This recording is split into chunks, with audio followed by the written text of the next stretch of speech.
So they are the doubt clearers and the problem solvers. The ultimate managing authority. A body that's preserving and innovating. They're also the ones who are bringing information from every part of the world into one room where it can be discussed. I first heard, some decisions are like this, some decisions are like that. And I was wondering, but who's the GBC after all? It sounds so vague. Well, a big responsibility is to create a vision, to have a heart for the world, and to see how we can make it a better place.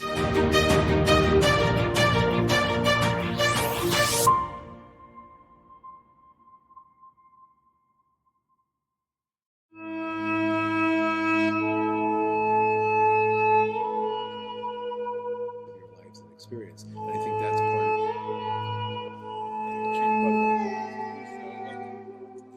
As a historian, we have to look at the historical situation. Christianity was in turmoil in many ways after 50 years. The early founders were gone. There was a question of who had the authority after that. There was a question of which country or which city or which region or which language had priority.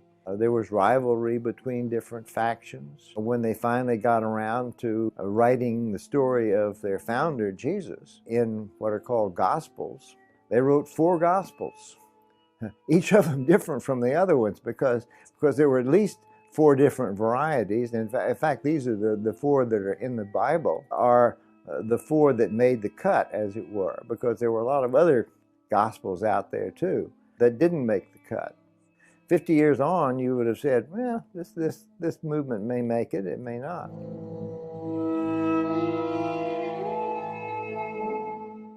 Islam, after Muhammad died, solved their scripture problem because Muhammad's revelations that were brought together in the Quran were relatively early. But they had enormous problems of succession and leadership. In fact, they literally fought wars over it. And within 50 years after the founding of Islam, the Shia-Sunni split had occurred. 2 rival factions that still have not reconciled. If you look at ISKCON after 50 years, it stacks up pretty well. I mean, it's gone from 0, basically. And nobody knew anything except, Prabhupada knew things, but nobody else did. It's gone from that to being a worldwide movement. And when Prabhupada disappeared, died in 1977, he left this work in progress very much in progress. And he left it with the confidence that they would sort it out. There might be problems, and there certainly have been problems, but he had the confidence that Krishna was on their side.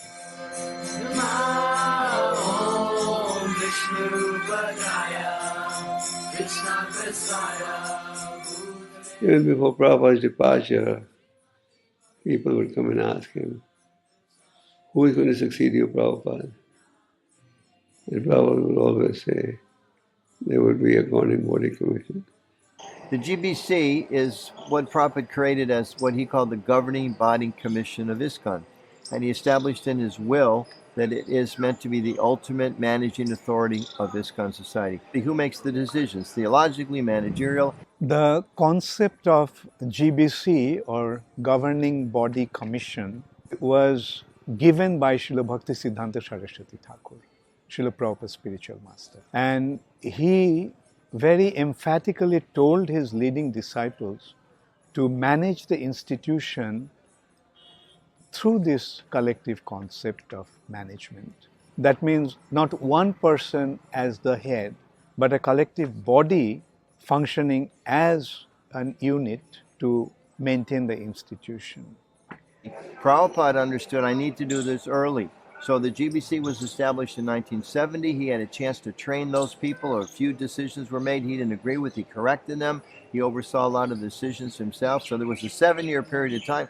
Prabhupada was here after he created the GBC because he wanted to make sure it was up and running. December 74, Prabhupada asked me to be the GBC for India. Prabhupada, in the early stages, would guide us and get involved. But then around 1776 onwards, I saw that he was reducing his involvement intentionally. He wanted the GBCs and the next generation to be trained and how to manage it as well. Hare Krishna, Hare Krishna, Krishna Krishna, Hare Hare. Prabhupada built an organization to let ISKCON to go on nicely and can serve every devotee nicely. It's not depend on one person idea. It's depend on a group of devotees. Prabhupada clearly wanted cooperation within the movement around the world and with the GBC and within the GBC. And one of the funny stories is in the early days, Prabhupada, he chastised the GBC about something, and he said, actually, none of you have any intelligence, but together you have intelligence. So that was Prabhupada's instructions to his disciples, that we should remain humble. We all have our various contributions we can make, but individually, we're very insignificant. But collectively, Prabhupada thought then Krishna would empower us with the correct intelligence and insight to make the right decisions. And hopefully when we make the wrong decisions, to learn from those and to go back and do better. Srila Prabhupada had so many extraordinary qualities. And I feel like when you meet associates of Srila Prabhupada, his disciples, so many times you can see one quality of Prabhupada that they have really imbibed, that they've really spent decades cultivating. So when you have a group of devotees come together who are following Srila Prabhupada in that way, you bring many of those qualities to the table. There are issues that require what would Prabhupada do in the situation. That's the GBC's voice. They come together and give a mandate. They are a group of people who are entrusted by Srila Prabhupada to demonstrate integrity. And of course, they have to absorb challenges. And also a big responsibility is to create a vision. And soon after Srila Prabhupada's disappearance, we saw the institution went through various crises. And, some leading devotees could not function together with the others, and they had spiritual difficulties. Because the GBC, the collective body, was there, they couldn't stand up against that body. Yes, they have taken a chunk of ISKCON, but ISKCON remained intact because the GBC was the body that was holding the institution together. Without an efficient GBC body, we wouldn't have a track upon which to run this train of ISKCON, and that would lead to chaos.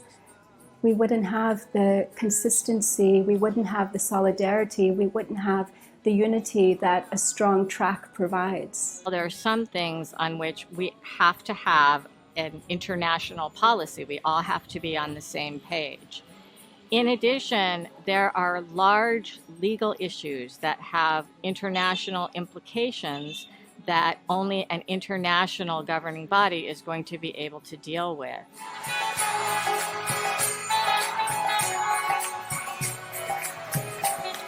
The GBC has the role to guide with seniority, with all the knowledge and leadership, spiritual leadership, and create a sense in the devotees that belong to a bigger institution which has a lot of unity, but at the same time can allow for specific manifestations of their cultures within the realm of Krishna consciousness. Unified doesn't mean that you have to be all the same everywhere, because according to the place, according to the circumstance, maybe we can adopt some specific way just to communicate to people through education, but of course the system has to be there. Diversity is a challenge, undoubtedly. It means that decisions can't be made as quickly. Decisions may not satisfy everyone 100%, but that's the beauty of it. They represent an international society, and naturally an international society means a diversity of opinions and backgrounds and interests. And leadership, of course, is very much about vision.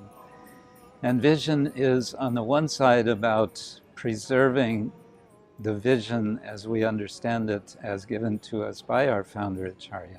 And at the same time, there is a duty, the challenge of keeping that vision fresh. And that means responding to present realities as they change.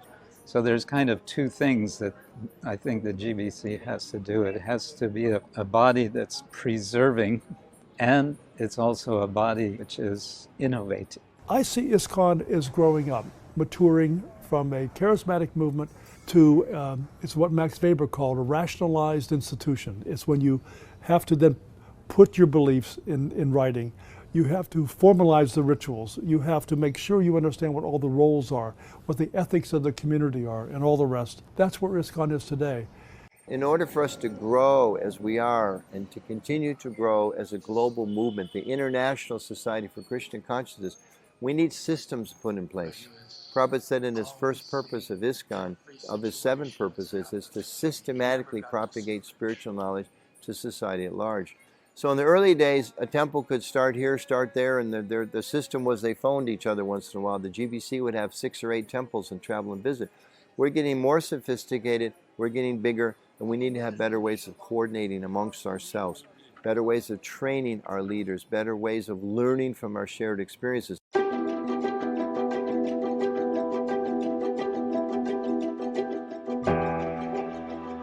So the GBC membership is between today 38 to 40 members, and they have to take care of the whole world.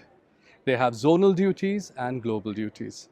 Within the zonal duties, most GBC members have GBC zonal secretaries who help them. So the GBC zonal secretaries have temple presidents, the national councils to help them, spread the movement, establish the temples, etc. A lot of times in places in ISKCON, devotees and members, they don't really understand what the GBC does. And it's really unfortunate because they play an essential role. And just an example of some of the positive things they do, in the year 2020, the Governing Body Commission, working with the Shastric Advisory Council, approved a whole set of policies called hermeneutics. And hermeneutics means, it's an academic term, how do we study the scripture? How do we study the teachings of Srila Prabhupada? How do we bring together the different statements that he makes into like one cohesive whole? The general idea of this group of devotees is that they act as a Brahminical body that assists the GBC in careful examination and analysis of our tradition, especially in terms of sadhu, shastra, and guru. There is such a vast body of these 3. The Shastra Advisory Council, or we call it the SAC, has been given this special task to examine very specific questions at times, and sometimes also broader questions.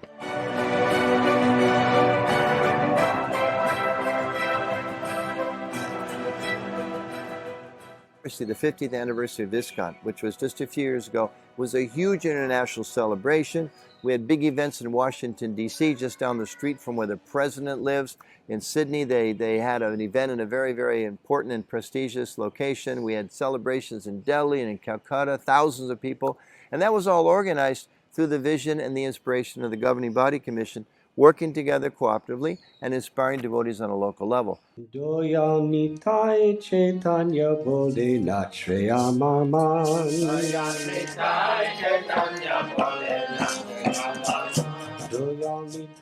I think probably the most visible manifestation of global cooperation under Prabhupada's GBC is the TOVP, or the Temple of Vedic Planetarium, that's coming up before our eyes in Mayapur.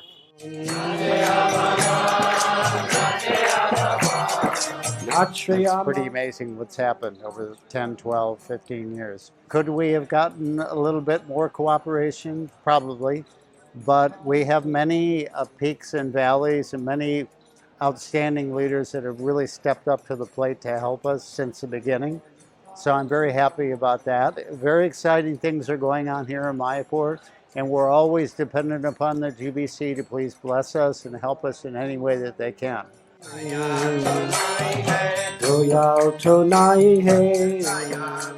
The global duty officers, where they come into play, is they take up a specific project.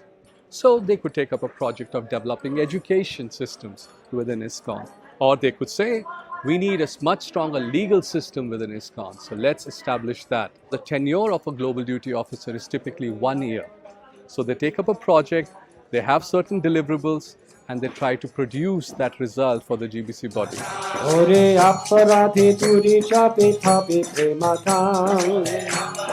The GBC felt that they need somebody to process the proposals before they get to the GBC. So somebody who can mentally digest the proposal. We analyse them through a process of positive, negative and interesting. They get passed up to the GBC for their discussions and their voting. Those proposals will either come out as a guideline, a law or a statement. When voting comes up to the GBC, we put up first a straw vote. We present our PMI, our plus, minus, and interesting points. And then the GBC is able to see mentally the picture of the proposal. And they get it from all sides. They get all the pluses, all the minuses, all the interesting points. And on the first straw vote, they often sometimes say, well, I would vote for this if you change the proposal this way. So after the straw vote, we then take the proposal and we modify it in such a way to satisfy the GBC, but to also satisfy the proposer. And in that way, then the GBC come up with a resolution that is acceptable, and they don't have to spend a lot of time on it. The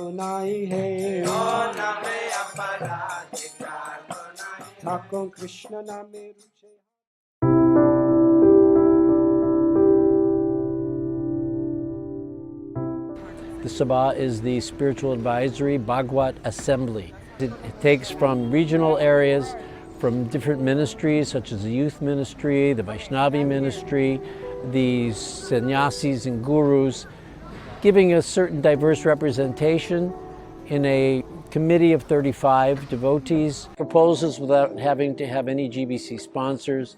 We can bring up issues to the GBC that they may not be aware of and present papers and initiate discussions. We see all the resolutions, we go over them again. If something doesn't add up for us unanimously or a majority, then we send it back for reevaluation. I'm one of the 3 youth representatives in the Sabha. Just recently we established a Sabha website.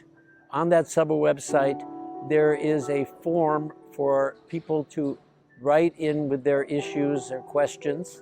Then we consider whether or not it's something we want to take up, and we'll respond to that person to whether or not we're going to be looking at that more deeply. We're not a judicial branch of ISKCON. We take more broad issues, but if there's some injustices due to policies, we'll look at that policy and we'll then send our conclusions to the GBC in the form of a summary paper.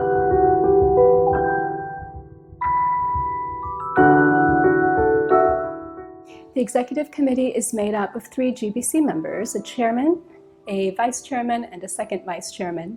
And they do the service of the GBC body throughout the year. The GBC meets twice a year. So for the remaining 11 and a half months of the year, the executive committee deals with any issues that may come up that cannot be facilitated, 6 months on. The GBC ministries play a very, very important role. Say the deity ministry, which has become more present in recent years. With the governing body commission's oversight, they establish policies about when deities can be installed, how many devotees you need, how many brahmanas you need, what are the standards for worship.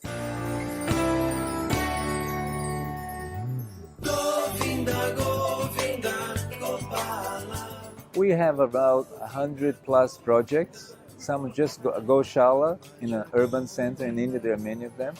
Maybe around 60 farms, and they're located in many, many different places with many different challenges. So definitely there's a need for standardization. But since agriculture is so local and so particular to regions, we decided not to establish one teaching center, but actually to establish many eco-teaching centers in different farms.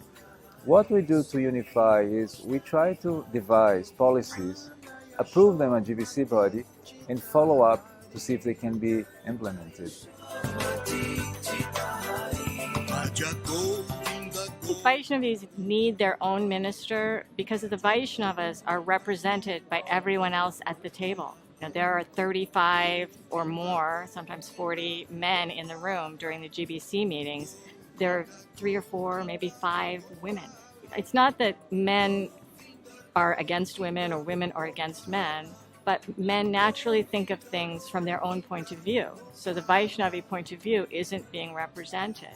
many times the Vaishnavas are unaware of how policy may be affecting Vaishnavis or what Vaishnavis might need to help them advance in Krishna consciousness. We see it as our goal to try to help enhance the reputation and the impact that ISKCON's having on the society around us. So we train devotees how to work with the media. We train devotees how to understand and work with their neighbors. We train devotees how to be good speakers and to be better listeners. And in this way, through the support and the vision of the GBC, our ministry is able to affect the society and individual devotees and families all over the world. I am on a number of ISKCON committees. We have organizational development. The names don't sound very interesting, but how to organize ISKCON and create systems of management, standards, ethics. I'm on a nominations committee, and our business is to find new up-and-coming ISKCON leaders, cultivate them, develop them, so they can grow to their full potential. And because after all, time and tide wait for no one. The GBC strategic planning team has been set up by the GBC some 12 years ago. The ISKCON Leadership Sangha is part of that journey of strategic planning, where we wanting to bring together the leaders globally to work collaboratively towards a brighter future for ISKCON. And in that effort, over the years, the GBC strategic planning team have created various committees as part of the strategic planning network, devotee care, outreach. It's definitely a transitional time. And the GBC are working on training young people through the GBC College. Their vision is to train 160 young people in the next 10 years. GBC College was a great experience for me, and I'm already a zonal supervisor for Turkey after graduating from GBC College. I was with many senior devotees. I was having association of them, and also the things what we learned from GBC College, the content was super wonderful, and I started implementing the teachings that I learned from the college. And serving as youth minister on the GBC, representing youth concerns and trying to make the leaders aware of issues among the youth, and also trying to represent to the youth what's going on the GBC, if there's any important topics that are being discussed that affect them. Some of the concerns that the young people have that they would like me to represent to the GBC are some of the hot button issues that are affecting them right now in the movement.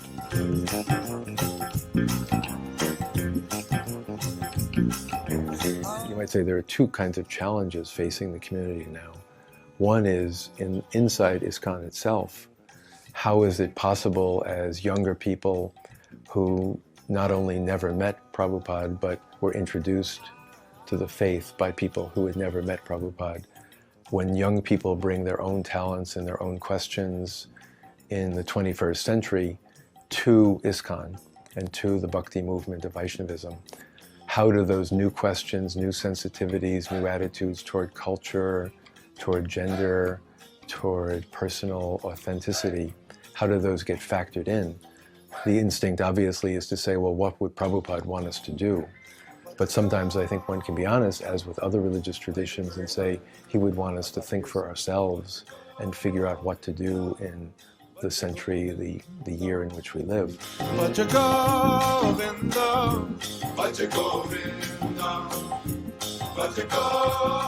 Youth are generally worried about a few things. One is the transparency of our organization, that there were things that happened in the early days especially, difficulties that went along with the many successes that were there for Srila Prabhupada and his disciples.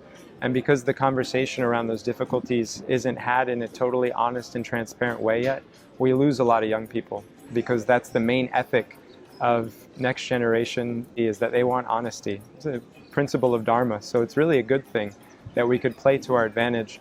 Right now, though, we're not coming from a place of strength. We're often on the defensive in that conversation.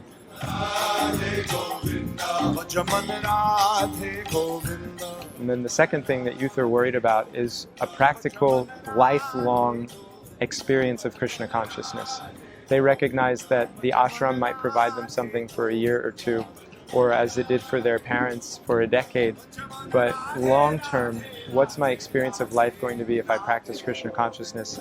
And does the society offer me opportunities to develop that in a sustainable way while keeping a comfortable space for your family?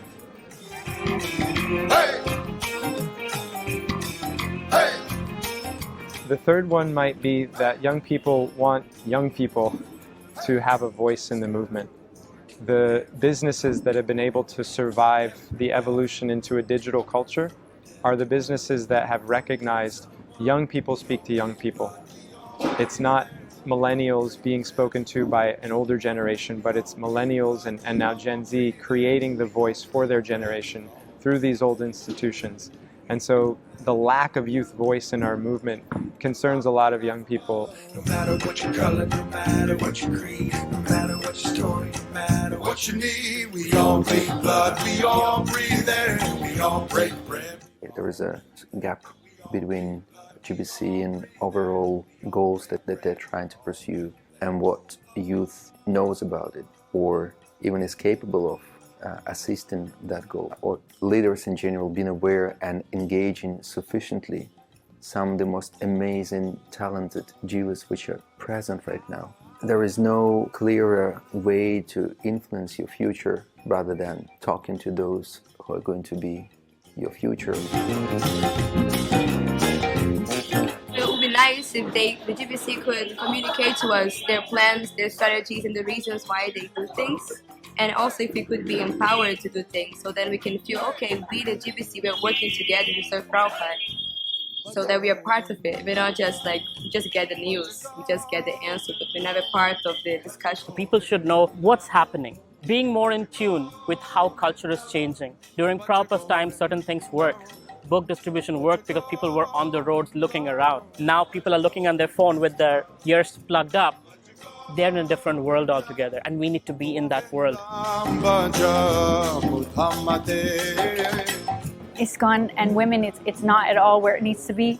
We're not progressing as quick as we need to catch up just to where the world is. It's been an uphill battle as a woman to be respected in any kind of management position.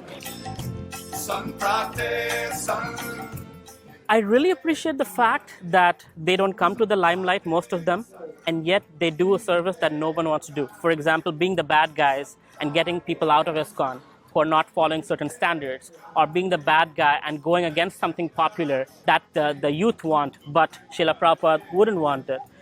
We're spiritual, we want to think about Krishna, we want to think about our service, we want to be all mode of goodness all the time, and they're literally in the muck, cleaning up things that you don't want to know, you don't want to think about on a daily basis, is what my understanding of what they tend to do. They put out fires that we don't even know about. It's crucial what the GBC does because they saw Srila Prabhupada from different angles.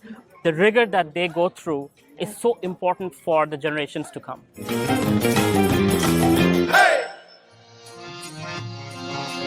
Hare Krishna, Hare Krishna.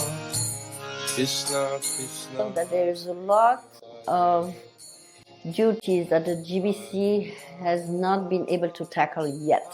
But we have to catch up on a lot of things that we missed. I believe there's enough integrity in the collective body that we're going in a good direction. Mind you, sometimes there's frustrations about, you have that liberal, brand wing, and then you have the conservative wing. And they're both needed because a bird won't fly without the two wings. That has been such an education for me, to see how Vaishnavas approach challenges and how they can sit together despite a diversity of opinions. I've never met a group of people so selfless and dedicated. They don't get paid for this service. In fact, they have to pay out of pocket to attend the meeting. We don't have, bankroll for the GBC or anything of that sort. It's a very selfless service, and as with any institution, management comes with its fair share of criticism. Someone is always unhappy with a decision. They humbly accept that and try their best to facilitate devotees on every side of the issue, and trying to understand how everyone can go on in an inspired way in their service to Prabhupada.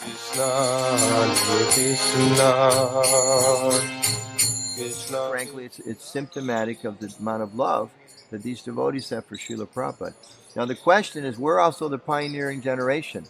So my generation, the emphasis was kind of on love and trust and just do everything you can and really give yourself and don't expect a whole lot of resources to support you. I personally don't have any staff. I've had staff in the past. I don't have any now. It's okay, but we need to change the system moving into the future. And that's why the GBC lately is so much focused on trying to create systems for the future, because I don't think we can expect 20, 30, 40-year-old devotees to do it the same way we did. It's a little too much to expect. But we did it because it needed to be done. I trust the GBC that they are doing the best in their own capacity. Endlessly, they are meeting, they meet around the world, they do a really, really big service free of charge for ISKCON. So I am actually really appreciative and grateful that they have been doing this service for the past 50 years.